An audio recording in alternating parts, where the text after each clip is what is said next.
Mutfağımızda, mutfakta hayat olarak tekrar merhaba arkadaşlar. Bugün güzel bir tatlı yapmak istedim. Sütlü, muhallebili ve vişne soslu güzel bir tatlı olacak. Hemen malzemelerimizi veriyorum. Muhallebisi için 1 litre sütümüz var. 4 yemek kaşığı nişasta, 4 yemek kaşığı un, 1 su bardağı şeker, 1 çay bardağı hindistan cevizi, 1 yemek kaşığı margarin veya tereyağı da olabilir arkadaşlar. Ben tereyağı kullanıyorum. 1 paket vanilin. Sosumuz için 1 su bardağı vişne, 5 yemek kaşığı şekerimiz var. 1 su bardağı su, 1 yemek kaşığı nişasta. Vişne soslu tatlımızı yapabilmek için öncelikle muhallebisini yapıyorum. Hemen güzelce kolay ve pratik olsun diye ilk başta nişastamızı tenceremize aldım. Unumuzu da içerisine ilave ettim. 1 bardak şekerimizi de ilave ediyorum. Hemen şöyle güzelce bir karıştıracağım.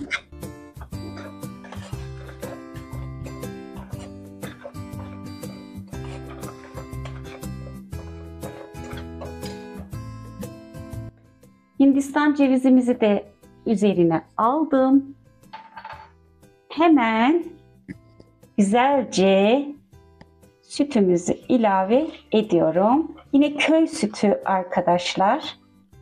Kullandığım süt. Güzelce çırpacağım.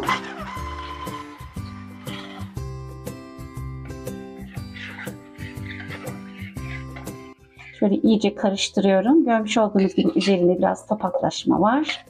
Hepsini açtıktan sonra ocağımızın altını açacağım. Ocağımızın altını da açıyorum. Puding kıvamı olana kadar pişireceğim. Bu aşamada sürekli dibi tutmasın diye karıştıracağım arkadaşlar.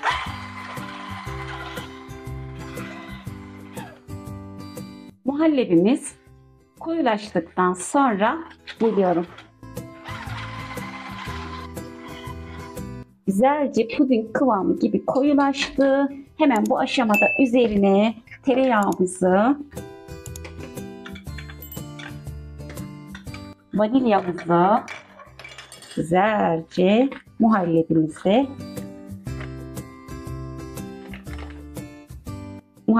üzerine aldım ve şöyle bir çırpacağım yine arkadaşlar.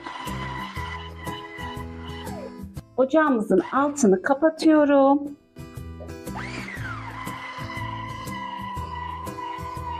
Şöyle biraz daha çırptıktan sonra hemen bardaklarımıza alacağım. Bu kadar yeterli. Çok güzel bir muhallebimiz oldu arkadaşlar. Ve bu aşamada tek tek bardaklarımıza alıyorum. Vişne sosumuza başlamadan önce güzelce şöyle göstereyim size. Ara katına ceviz aldım. Muhallebimiz de bardağımızın altında. Soğuduktan sonra vişne sosumuza başlıyorum. Hemen şöyle size 1 su bardağı demiştim arkadaşlar.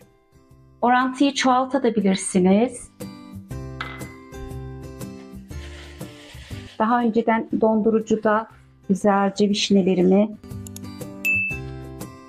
dondurmuştum. Şöyle aroma versin diye ben biraz vişnemin suyunu da ilave etmek istiyorum. Hatta ben bayağı bir ilave edeceğim. Bunun tamamını ilave etmek istiyorum. Şekerimizi almadan önce nişastamızın üzerine de şekerimizi de ilave ettim. Şöyle bir karıştırdım. Hemen suyla açıyoruz. 1 bardak suyla. Ocağımın altını da açıyorum. Vişnelerimizin üzerine ilave ediyorum. Koyulaşana kadar pişireceğim. Yine puding gibi olacak arkadaşlar.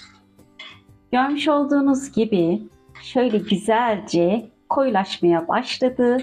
Göbek atıyor. Resmen pıtır pıtır sosumuz. Rengi de muhteşem oldu arkadaşlar. Tadı da inanın öyle. Ve hemen ocağımızın altını kapatıp hafif ılımasını sağlayacağım. Daha sonra servise alacağım bardaklarımızın üzerine. Muhallebimiz güzelce soğudu. Arasına ceviz ilave ettim. Ve hemen kaşık kaşık vişneli sosumuzu da güzelce bardağımıza alıyorum.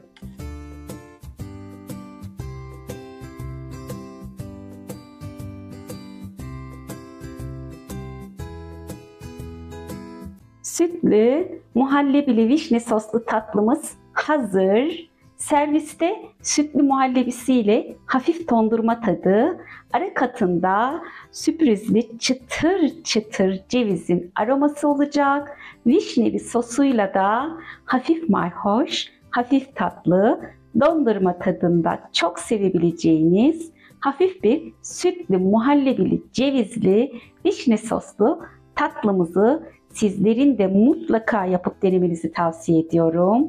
Deneyecek olanlara şimdiden kolay gelsin. Videomuzu izlediğiniz için ayrıca teşekkür ederim. Kanalımızın büyümesi ve gelişmesi adına kanalımıza abone olmayı, yorum ve beğeni bırakmayı, bildirim zilini açmayı unutmayın. Tekrar görüşmek üzere.